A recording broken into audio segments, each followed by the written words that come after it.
Azken jardunaldira arte, mailari eusteko borrokan jarraitu beharko du Tolosak. Larun batean 2-1 irabazi zion 36. jardunaldiko partidua Vitoria taldeari. Azken postuetatik ihes egiteko ezinbestekoak ziren 3 puntu lortu zituen sailkapeneko goialdean dagoen talde baten aurka. Partidua ongi hasi zen etxeko taldearentzat. 5. minutuan Brabok sartu zuen 1-0 Tolosarrentzat. 21. minutuan Vitoriak berdinketa lortu zuen Diegoren golari esker. Hala ere, etxeko taldeak ez zuen atzera egin eta berezi hartuak 29. minutuan lortu zuen 2-1.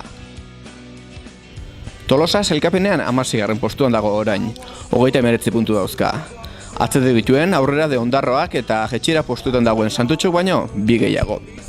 Liga amaitzeko 2 partidu falta dira. Aste honetan igoera postuetan dagoen Durangoren zelaian jokatu beharko du taldeak. Azken jardunaldian berriz, Balmaseda etorriko da Berazugin jokatzera.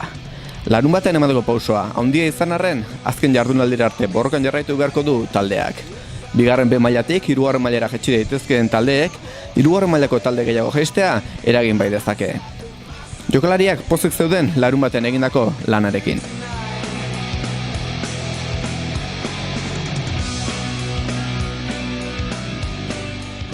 Bai, egia esan goikoen kontra ia beti puntuatu deu, Kultural Durango izan ezik, urrengo astean dakagula behin kontra. Orduan, atea gea oso gogotsu eta jakinda 3 puntuak etxean gehatzeko gai ginela.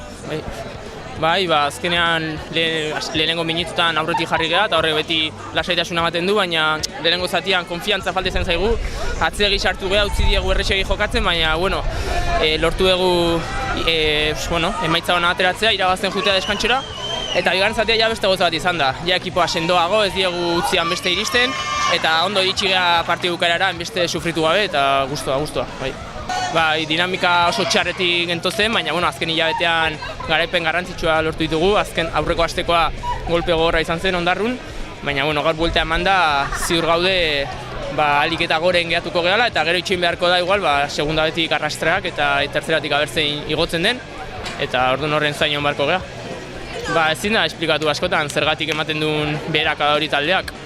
Garbi dago entrenatzen oso ondo jarraitu dugula, baina emaitzek ez dute lagundu. Eta orain azken txampan, gehien behar degunean, atoz garaipenak, eta orduan horri eutxi beharko diogu, ondo jarraitzea.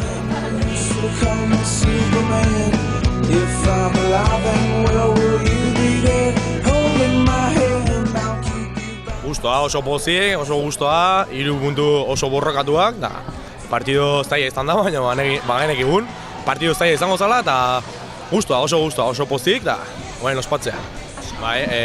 Bigarren postun zijoan, oso ekipo filial bada eta oso kompetitiboa, gogorra, altua, indartsua, balon parau min asko eman digu, hola izan da gola behaiena, eta asko sufritzea tokatu zaigu, baina azkenen 3 puntuk etxen gehatu dira eta hori da garrantzitsuna.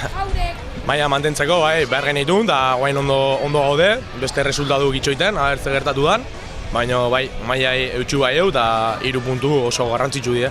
Maia eusteko. 2 partidu gehatzea, bat playoffen dago eta bestea ez du ezer jolasten, baina beti irabazi nahiko du.